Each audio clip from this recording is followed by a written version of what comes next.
Terima kasih Anda masih bersama kami di Kompas Petang, saya Cynthia Rompas. Saudara Ketua Umum PSI Kaesang Pangarep bertemu Ketua Umum PKB Muhaimin Iskandar membahas peluang kerjasama pilkada.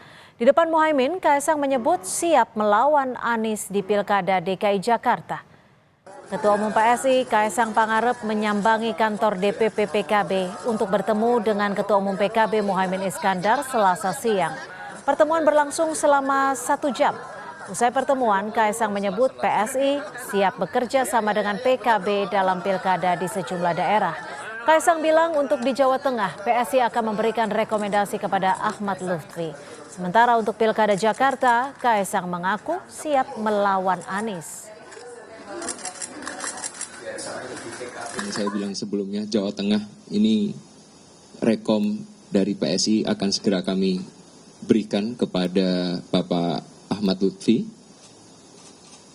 Dan untuk DKI kita sambil masih menunggu.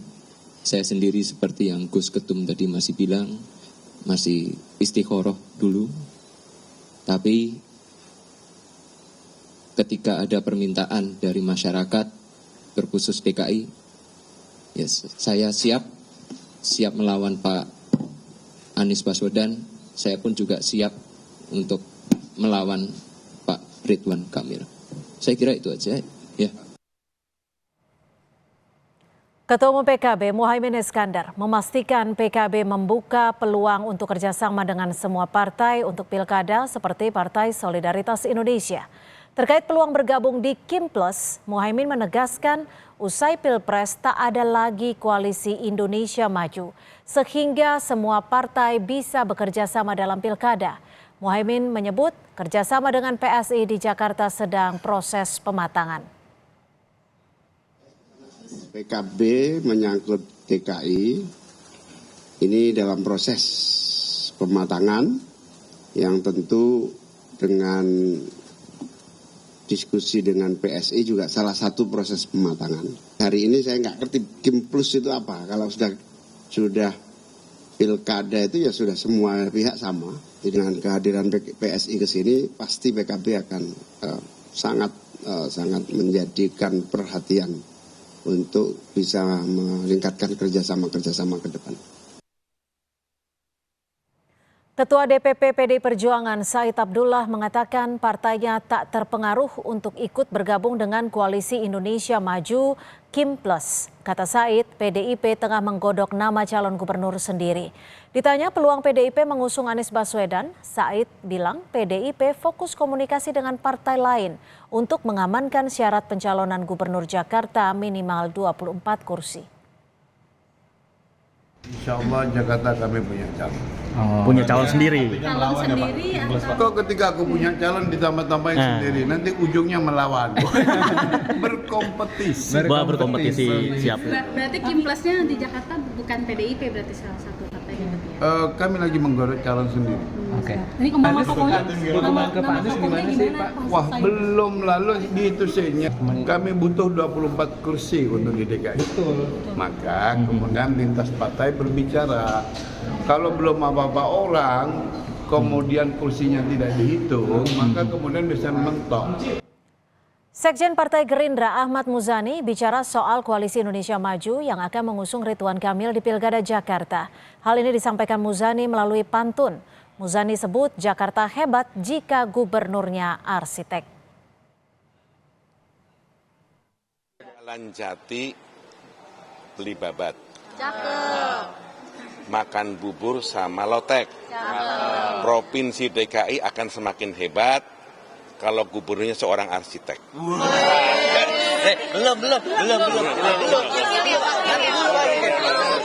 Untuk cawagupnya gimana? Cawagupnya ada pantun juga nggak? Nggak, tunggu pantun berikutnya.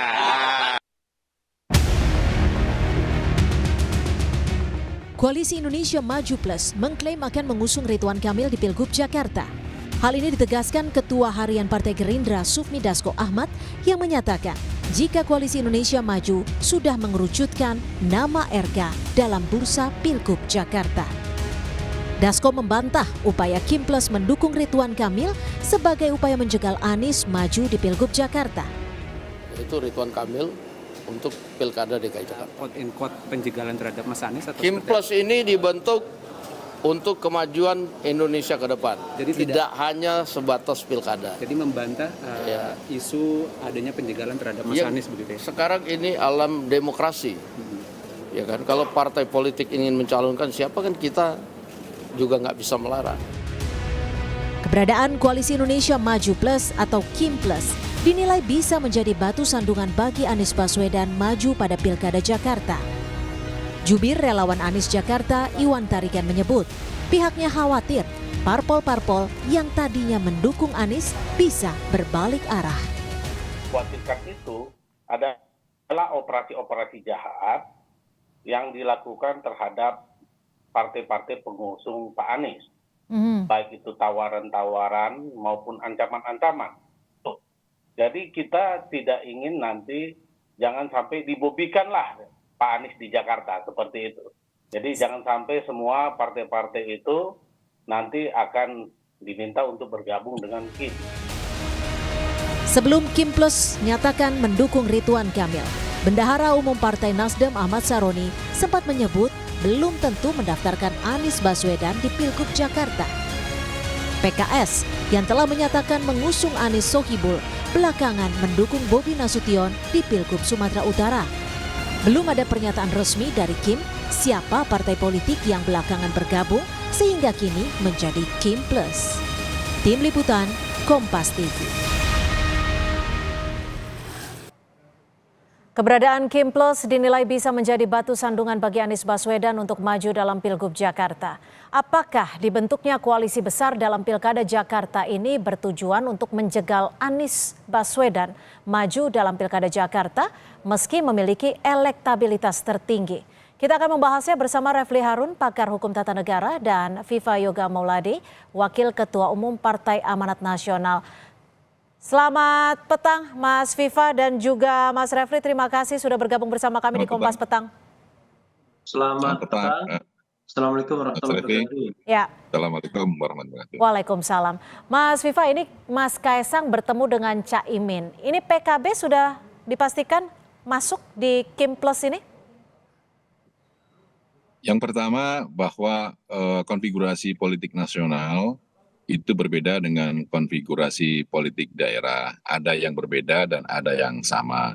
Nah, kita melihat bahwa situasi pilkada ini di internal koalisi Indonesia Maju itu ada yang sama, ada juga yang berbeda. Kalau berbeda, kami saling memahami dan saling mengerti karena itu adalah kepentingan subjektif masing-masing partai politik. Yang kedua, kalau kemudian ada koalisi besar Jakarta, jangan kemudian itu dianggap playing victim kepada Mas Anies untuk menjegal. Tidak ada. Ini adalah era demokrasi. Setiap penentuan siapa pasangan calon itu sudah diatur di Undang-Undang Pilkada. Jadi kalau kemudian ada playing victim seperti itu ya sudah tidak masuk lagi lah. Yang penting sekarang ini ada kecenderungan dari partai-partai politik untuk mengusung kader-kader terbaiknya.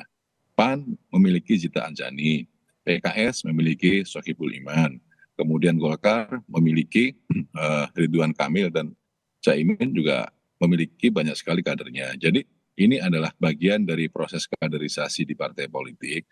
Kalau kemudian seseorang itu kemudian tidak bisa maju ya jangan disalahkan partai politiknya meskipun memiliki nilai elektabilitas yang tinggi. Karena hasil survei itu kan pasti akan berubah dalam setiap waktu dan setiap kondisi ruang dan waktu. Jadi oleh karena itu masih sangat dinamis proses politik di pilkada daerah khusus Jakarta ini. Kita akan menanti siapa pasangan calon yang akan diusung oleh koalisi besar Jakarta termasuk PAN, Golkar, Gerindra dan teman-teman yang lainnya dan juga dari pasangan calon yang lainnya. Mas Refli, kalau perspektif Anda nih, Kaesang siang tadi bertemu dengan PKB. Ini kira-kira membawa pesan khususkah dari Jokowi? Makanya saya dari dulu tidak tertarik ngomong tentang threshold, baik di presiden maupun di pilkada. Karena threshold ini adalah alat tukar tambah, alat untuk menjegal calon, dan alat untuk menentukan kemenangan tanpa a fair competition. Saya mau memulai dengan pantun ya. Di tengah jalan hujan lebat pada saat ke kota Tegal. Ya, Jakarta tidak akan jadi hebat kalau calonnya calon tunggal. Jadi berlawanan dengan dari Pak Muzani dong ya? Iya, coba bayangkan. Kita ini ingin membangun demokrasi elektoral yang sehat. Yaitu gubernur, bupati, wali kota dipilih secara demokratis. Pengertian demokratis itu adalah... Ya, suara Anda agak menghilang nih Mas Refli. Kenapa? Suara Anda agak menghilang, agak jauh dari mic. Bagaimana, boleh diulang? Oke. Jadi kita ini kan, kenapa pemilihan langsung? Karena kita ingin membangun demokrasi, baik di pilkada maupun di pilpres. Tapi sejak awal, demokrasi kita ini di-capture oleh partai politik dengan threshold. Dan threshold itu alat tukar tambah. Artinya Anda mau menyimpulkan bahwa dengan persyaratan threshold ini dan terbentuknya Kim Plus ini bisa memastikan penjagalan terhadap Anies untuk maju di pilkada? Ya itu kan tidak usah saya bicarakan lagi. Ya. Ini kan hal yang aneh bin ajaib. Ada orang yang elektabilitasnya tertinggi, sudah disebut akan dimajukan oleh partai politik tertentu, tapi tiba-tiba dirayu oleh kelompok lain. Dan rayuannya itu rayuan mana? Ya, yaitu kursi kabinet. Atau kalau tidak, Anda akan diancam. Kita ini sudahlah, kita bukan anak kecil. Kita pahamlah mana panggung depan, mana panggung belakang. Tapi saya setuju Mas Viva, memang hidup itu jangan digantungkan pada kebaikan orang lain. Harus diperjuangkan. Nah sekarang PDIP sebagai pemenang pemilu, dia sedang belajar bagaimana dia dikeroyok oleh partai yang lainnya, walaupun dia pemenang pemilu. Nanti PAN juga akan mengalami hal yang sama. Itu dia terpojok, baru kemudian dia merasa pentingnya demokrasi. Tapi sekarang partai-partai yang sedang berkuasa itu nggak merasa penting adanya yang namanya demokrasi fair. Yang ada adalah bagaimana berkonspirasi untuk mematahkan pesaing. Sudahlah kan kita tahu di Jawa Timur akan dimenangkan Hovifah, di Jawa Tengah Ahmad Lutfi, di Jawa Barat Deddy Mulyadi, di Jakarta Ridwan Kamil. Jadi sebenarnya bisa terjadi kepada siapa saja apa yang terjadi di PDIP sekarang ya? Halo? Ya, jadi menurut Anda bisa terjadi di parpol mana saja apa yang sedang terjadi di PDIP saat ini? Iya, karena... Oke, ditanggapi Mas Viva, ditanggapi bagaimana jika itu terjadi di PAN? Iya, saya setuju dengan Mas Refli soal threshold ini selalu jadi masalah. Pada waktu penentuan presidensial threshold, Partai Amanat Nasional juga memperjuangkan 0 threshold, tapi kami tidak berhasil. Jadi intinya threshold itu tidak boleh tinggi, bukan pelarangan tapi pengaturan. Intinya bahwa tidak boleh menutup adanya proses demokrasi untuk membangun tunas-tunas muda bangsa berkembang menjadi pemimpin nasional. Oleh karena itu thresholdnya itu harus rendah pertama. Yang kedua, ini masing-masing partai politik juga memiliki kepentingan subjektif, ya kan? Yaitu mengusung kadernya sendiri-sendiri untuk maju baik di pilpres maupun di pilkada. Oleh karena itu, dengan komposisi seperti itu, kita melihat bahwa proses-proses politik yang terjadi itu pasti akan mempertimbangkan kepentingan subjektif dari partai politik masing-masing. Kalau kemudian dari hasil persyaratan 20% threshold untuk maju di pilkada itu terpenuhi, dan apalagi juga ada kader terbaiknya dari partai tertentu yang akan maju sebagai pasangan calon, itu adalah sesuatu perjuangan yang baik, yang bagus bagi partai itu untuk melakukan kaderisasi. Jadi kalau kemudian ini yang terjadi, saya rasa itu hal yang baik. Kalau kemudian ada yang gagal, ya perspektifnya jadi banyak tafsir. Tapi kalau dari Kim Plus, plusnya ini partai mana sih Mas Viva? Nasdem, PKS kah, PKB kah, atau ketiganya nih? Ya masih dalam proses komunikasi. Kalau Koalisi Indonesia Maju itu kan turunan dari Pilpres. Saya katakan tadi perspektif konfigurasi politik pilkada itu berbeda dengan Pilpres. Di Koalisi Indonesia Maju sendiri di tiap-tiap daerah ada yang sama, ada yang berbeda. Kita saling memahami dan saling mengerti. Kalau kemudian ada tambahan dari Koalisi Indonesia Maju, ya kita syukur alhamdulillah, karena pertama akan bisa memperlebar basis konstituen, dan yang kedua dapat meningkatkan nilai elektoral di dalam pilkada. Untuk siapanya, tunggu 1-2 hari, artinya besok ya. Mas Refli, ini kan Pak Dasko tadi menyebut bahwa di era demokrasi parpol itu bebas mengusung siapapun. Lalu bagaimana dengan sistem demokrasi sendiri ke depannya jika semuanya ini diajak koalisi tanpa ada oposisi? Ini kan tersisanya berarti hanya tinggal PDI Perjuangan saja nih. Kalau memang Nasdem, PKB dan PKS join dengan Kim Plus. Ya itu kan kita seperti diajari oleh anak kecil. Kita semua tahu bahwa partai-partai itu tidak bebas mengusung calonnya sendiri. Karena kalau bebas, itu PKS pasti mengusung Anies Baswedan karena elektabilitasnya tertinggi. Kan begitu. Tetapi masalahnya adalah PKS sedang dirayu dengan kursi kabinet. PKB sedang diancam kedudukan Caimin melalui NU. Kemudian Nasdem diancam soal bisnis dan lain sebagainya. Itu semua orang sudah tahu. Cuma kita ini terlalu sopan ngomongnya.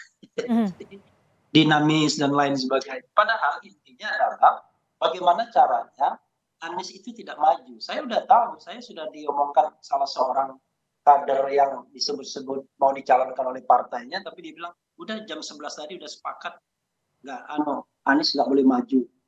Jadi kalau kita mau misalnya fair competition, saya berpikir dan berharap semua bisa maju. Rosita Anjani maju, Kaisang maju, Anies maju, Ahok maju, Ridwan Kamil maju. Nah itu baru termasuk Bapak Alun maju. Nah itu baru fair competition namanya. Biarlah rakyat yang memilih. Tapi dengan ini tidak. Yang namanya Kim itu sudah lebih dari cukup untuk memajukan dengan kursi yang ada. Tapi berusaha menarik 3 partai lainnya agar tidak ada calon yang lain. Adanya calon tunggal. Itu terasmi lah. Udahlah itu nggak usah bohong lah di depan masyarakat ya kan. Nah, nanti yang ditinggalkan PDIP. Kalau PDIP ditinggalkan sendirian, PDIP nggak bisa nyalon. Karena partainya cuma tidak cukup. 15. Ditambah Perindo, P3 cuma 2, nggak bisa nyalon. Maka yang ada adalah calon tunggal. Mudah-mudahan saya berharap tidak calon tunggal. Tapi kalau calon tunggal, saya sudah katakan dari sekarang. Memang maksud Kim Plus itu adalah agar terjadi calon tunggal atau setidak-tidaknya Anies Baswedan nggak bisa nyalon. Udah selesai. Mau diapain lagi? Tapi sekali lagi, ya jangan sedih ya begitu watak perilaku partai politik kita kan begitu. Jadi artinya memang tidak sebebas yang disebutkan Dasko gitu ya. Ya itu kan anak kecil. Mas Viva, kalau PAN sendiri akan mengajukan kadernya tidak untuk mendampingi Ridwan Kamil? PAN akan mengajukan kader terbaiknya yaitu Zita Anjani. PKS juga akan mengajukan kader terbaiknya yaitu Sohibul Iman. Dan Golkar mengajukan kader terbaiknya yaitu Ridwan Kamil. PDIP juga mengajukan Ahok. Jadi setiap partai politik itu memiliki kecenderungan untuk mengajukan kadernya sendiri-sendiri. Itu adalah menjadi Tapi seberapa kuat pengajuan kadernya ini untuk mendampingi? Seberapa kuatnya itu kan tergantung kepada dinamika politik dan diukur dengan ukuran-ukuran kuantitatif melalui hasil survei. Dan survei pun setiap waktu juga akan berubah dan setiap ruang juga akan berubah. Kalau bicara soal survei Mas Viva, kan kita tahu RK surveinya paling rendah di DKI. Nomor 3 lah. Juga tahu beberapa waktu Pilpres dulu kan Pak Prabowo juga surveinya ketinggalan, tapi kan kemudian dalam waktu dekat juga bisa naik. Jadi artinya survei itu juga bisa berubah karena itu adalah cermin untuk menentukan elektabilitas, popularitas yang bisa dikerjakan melalui perubahan-perubahan di lapangan secara dinamis. Karena survei itu kan merupakan alat bantu, alat ukur secara kuantitatif untuk menentukan langkah-langkah selanjutnya dalam menentukan strategi di lapangan. Jadi oleh karena itu, survei sebagai salah satu pertimbangan dalam merumuskan kebijakan di partai politik itu akan juga tetap digunakan, tetapi kita juga harus melihat kondisi di lapangan. Dan saya bersyukur bahwa proses politik di pilkada ini setiap partai politik berjibaku berjuang untuk memperjuangkan kader-kader terbaiknya. Ini adalah bagian dari proses kaderisasi di partai politik. Mas Viva, menurut hitung-hitungan Anda nih, kalau hanya Kim, bukan Kim Plus, apakah memang tidak cukup kuat untuk melawan elektabilitas Anies Baswedan? Kalau hanya koalisi Indonesia Maju, lawan siapapun juga tidak gentar dan tidak ada masalah gitu loh. Karena ukuran-ukuran kuantitatif itu akan menjadi bagian penting dalam proses strategi pemenangan. Baik. Sekarang tergantung kepada situasi dan kondisi dari partai-partai politik untuk menentukan kepentingan subjektif masing-masing. Oke. Dan tentunya juga menjadi bahan yang harus diperhitungkan tentang bukan hanya kalah menang, tetapi juga proses kaderisasi. Sekali lagi proses kaderisasi di partai politik itu yang menjadi hal penting dalam proses untuk sistem kepartian di Indonesia. Baik, Mas Refli, ini sebenarnya skenario yang memang sudah dipersiapkan jauh-jauh bulan, bukan hari lagi, atau bagaimana menurut Anda? Ya, saya kira ini kan skenario pasca Pilpres, begitu Anies dipastikan nyalon. Kemudian elektabilitasnya itu tertinggi, dan bahkan dibandingkan Ridwan Kamil itu sampai 20% kan. Karena itu kemudian istana gelisah bagaimana caranya agar Anies tidak maju. Kan sederhana, kalau saya kan ngomong belak-belakan aja. Udahlah, kita ini disuruh nonton ya, ke bioskop, tapi tiketnya diborong oleh satu orang, ya nggak bisa nonton kita. Ya kan, tiketnya kan mau diborong tim plus semua. Wah, tapi bahasa halus kita memajukan kadernya masing-masing terbaik. Udahlah, bohong semua itu. Yang mau dimajukan adalah Ridwan Kamil dan wakilnya Kaisang. Kan begitu yang berkembang. Nanti di tengah jalan Ridwan Kamil dijadikan menteri, Kaisang jadi gubernur DKI. Cuma yang kita harapkan adalah crossing kekuasaan nantinya. Pada waktu pencalonan memang iya Jokowi masih berkuasa, tetapi pada waktu pemilihan nanti yang jelas Jokowi tidak lagi berkuasa. Nah, apakah Prabowo nanti plus PAN di dalamnya masih memiliki politik yang sama dengan Jokowi, ataukah politik yang sudah berbeda? Tapi kalau sekarang kepentingannya sama, yaitu Anies tidak boleh maju, tidak boleh ada orang yang nanti bakal menyaingi Prabowo. Itu aja, sederhana. Tapi mudah-mudahan besok-besok politik kita lebih baik. Karena itu kalau saya pesan moralnya adalah jangan gantungkan politik Indonesia pada orang yang sedang berkuasa atau orang yang ikut dalam kekuasaan. Karena orang yang sedang berkuasa dan ikut dalam kekuasaan cenderung tidak mau ada kekuatan lain yang mengimbanginya. Tidak mau ada check and balances. Karena itu kekuatan demokrasi itu harus dibangun oleh orang-orang yang tidak berkuasa. Walaupun berat, tapi harus dilakukan terus-menerus. Sehingga yang namanya kekuasaan cenderung korup, ya, power tends to corrupt itu, kita bisa kurangi dampak buruknya. Kalau kita berharap bahwa nanti partai-partai akan sadar, nggak mungkin kita menyadarkan orang yang sedang merebut manisnya kekuasaan. Lalu bagaimana jika bicara soal kekuasaan, lalu bagaimana nanti dengan PDI Perjuangan? Bagaimana untuk memastikan memenuhi syarat-syarat untuk maju di pilkada? Dan faktor-faktor apa setidaknya yang bisa mempengaruhi agar nanti Ridwan Kamil tidak melawan kota kosong? Ya, satu-satunya cara adalah kita hanya bisa berharap dengan dua calon saja. Ya, dua partai saja, yaitu PDIP dan PKS. Nah, mudah-mudahan tiba-tiba PAN bilang, ya udahlah, kalau Anies mau bergabung sama Zita Anjani, udah PDIP nanti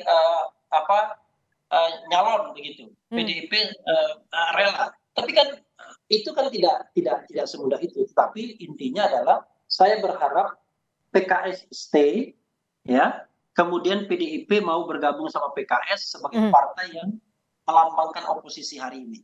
Dan ini adalah godaan terbesar bagi PKS, karena bagi PKS, kalau dia tidak mencalonkan Anies 3 kursi kabinet, kalau dia mencalonkan Anies hanya menang secara moral saja. Tetapi secara politik mungkin dia akan bangkrut nantinya karena tidak mendapatkan manisnya kekuasaan. Tinggal pilih PKS, Anda mau secara moral menjaga demokrasi ini, atau Anda pengen kursi kekuasaan dan merasakan manisnya kekuasaan. Tapi kalau PDIP enggak, PDIP nggak akan diajak. Oke, Mas Viva silakan ditanggapi singkat saja. Ya, hasil perolehan pemilu legislatif daerah khusus Jakarta 2024 ini tidak ada satu partai politik pun yang memiliki golden ticket untuk dapat mengusung sendirian. Betul. Yang paling teratas, yang paling besar itu adalah PKS 18 kursi. Masih kurang lagi 4 kursi. Artinya untuk pengusungan pasangan calon itu wajib kerjasama atau koalisi dengan partai politik yang lain. Nah, oleh karena itu, karena proses kerjasama atau koalisi dengan partai politik yang lain, tentu ini juga ada dinamika tersendiri. Nah, proses pasangan calon itu nanti akan ditentukan berdasarkan kepada kepentingan subjektif dari masing-masing partai politik. Baik. Nah, siapapun nanti yang akan maju, ya kita terima sebagai bagian dari proses demokrasi. Tapi yang jelas, dalam proses pilkada ini harus membahagiakan, mencerdaskan, tidak boleh potong-memotong, tidak boleh gorok-menggorok, tidak boleh meminggirkan, karena ini adalah sebagai bagian seleksi kepemimpinan di pilkada yang menjadi penentu untuk meneruskan seleksi kepemimpinan di tingkat nasional setelah pemilu presiden. Kita nantikan jawaban dari Kim, apakah plusnya ini siapa? Tapi dia bagian dari gorok-menggorok itu sendiri dengan Kim plusnya. Baik, terima kasih. Waktu kita cukup sampai di sini. Terima kasih Mas Viva Yoga Mauladi, Waketum Partai Amanat Nasional, dan juga Refli Harun, pakar hukum tata negara, sudah bergabung bersama kami di Kompas Petang. Selamat sore. Sore.